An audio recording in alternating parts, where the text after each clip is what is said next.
Let me ask you something. It is Friday afternoon. You've worked hard all week. You are exhausted. You deserve to relax, so you meet friends for happy hour. Maybe 40 on drinks and appetizers. Saturday you sleep in. Grab brunch. 35 for eggs, mimosas, and coffee you could have made at home for 3. Afternoon shopping. Not anything major. Just a few things. 80. Dinner out Saturday night. Nice restaurant. 75. Sunday you are hungover, or just tired. Order delivery.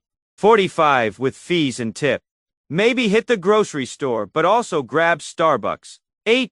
By Sunday night, you've spent around 280. And it didn't feel like a lot because you spread it over 2 days. Because you deserved it. Because everyone does this. But here is what nobody tells you. That 280 weekend happens 4 times a month. That is 1,120 per month, 13,440 per year. And if you invested that money instead, over 30 years, it becomes 1.6 million. Your weekends aren't costing you 280. They're costing you your financial freedom. Today, I am going to show you exactly how the weekend trap works and what it is actually taking from your future. Let me walk you through what actually happens to most people's money every single weekend. Let's follow someone, we'll call him Jod, through a typical Friday to Sunday. Friday evening. Jod leaves work at 5:30 p.m. He has been looking forward to the weekend all week. A coworker texts the group chat, "Happy hour at Murphy's." Jod thinks, "I worked hard, I deserve this." He goes. Has 3 beers, splits some wings and nachos with the group. His tab, 42 with tip.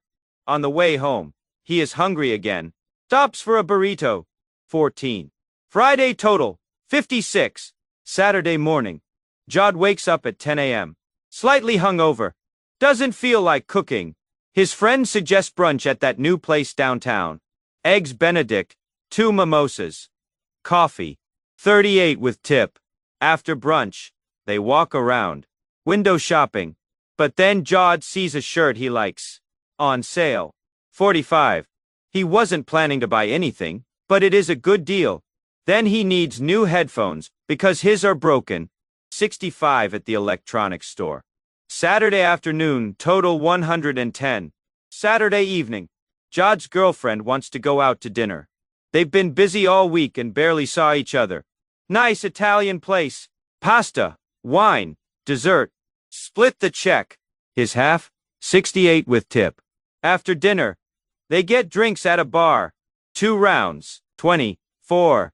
Saturday evening total, 92. Sunday, Jod wakes up tired. Orders breakfast delivery. Pancakes, coffee. 28 with fees and tip. Afternoon, he realizes he has no food for the week.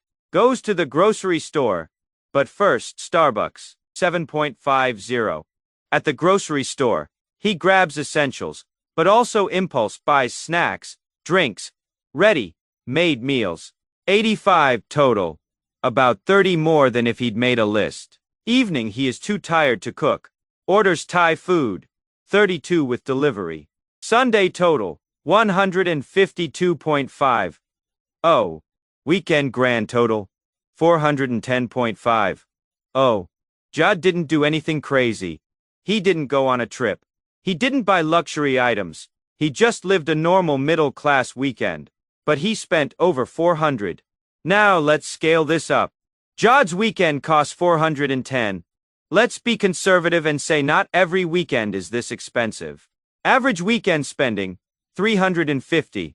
Monthly, 350 per weekend, 4 weekends, 1,400 per month. Annually, 1,400 per month, 12 months, 16,800 per year. Jod is spending nearly 17,000 per year on weekends. That is more than he is saving, more than he is investing, more than he is putting toward any long-term goal. And here is the psychological trick. It never feels like 17,000. It feels like 40 here, 65 there. Small, manageable amounts, but small amounts repeated over 104 days per year add up to life-changing money. Let's categorize where that 350 per weekend actually goes. Eating out brunch, Dinner, drinks, 180. Entertainment and activities, 50. Impulse shopping, 70. Convenience purchases, delivery, coffee, etc., 50. Eating out is the biggest category. And here is what makes this expensive. You are not just paying for food. You are paying for markup, service, convenience, and atmosphere. A 35 brunch could be made at home for 6. A 75 dinner could be made at home for 18. You are paying a 400 to 600 premium for the convenience and social experience. I know what you are thinking, but I work hard all week. I can't just stay home every weekend. I need to live my life. And you are right. This isn't about never going out. This isn't about living like a monk. But let's be honest about the trade-off you are making. You are trading future freedom for present entertainment. Every weekend, you are making a choice. Spend $350 on 2 days of activities that you'll barely remember in a month. Or invest that $350 and let it compound into wealth that gives you options for decades. Most people choose present entertainment because future freedom feels abstract. But let me make it concrete. Let's see what weekend spending actually costs over a lifetime. Scenario 1. The weekend spender. Jod spends $1,400 per month on weekends from age 25 to 65. Total spent over 40 years, $672,000. At age 65, he has memories of thousands of brunches, dinners, and bars. He owns nothing from this spending. It is all consumed. Scenario 2. The strategic spender. Let's say Jod cuts his weekend spending by half. From $1,400 a month to $700 a month. He still goes out. He still has fun. He just does it strategically. He invests the other $700 a month in index funds, earning 8 annually. After 40 years, total invested, $336,000. Portfolio value, $2.07 million. By cutting his weekend spending by half, not eliminating it, just reducing it, Jod retires a multi-millionaire. Weekend spender at 65 to 0 in savings from weekend spending. Still working or dependent on minimal retirement. Strategic spender at 65 to 2.07 million. Can retire comfortably, has options. Same person, same income, different weekend choices. Here is another way to think about it. Every time you spend 4 on a coffee, you are not spending 4. If you invested that 4 at 8 return for 30 years, it becomes 40. Every 4 coffee is a 40 decision. Every 35 brunch is a 350 decision. Every 75 dinner is a 750 decision. When you see it this way, the weekend trap becomes visible. Now let's talk about why millions of people fall into this trap despite knowing it is expensive. Reason 1. The I deserve it justification. You worked 40 to 50 hours this week. You dealt with stress, meetings, deadlines, difficult people. Your brain says, you earned this. You deserve to relax. And that is true. You do deserve rest and enjoyment, but your brain conflates deserving rest with deserving to spend money. Rest doesn't have to cost $350. You can rest by sleeping in, reading a book, cooking a nice meal at home, going for a walk, watching movies you already own. But we've been culturally conditioned to believe that rest equals consumption. Reason 2.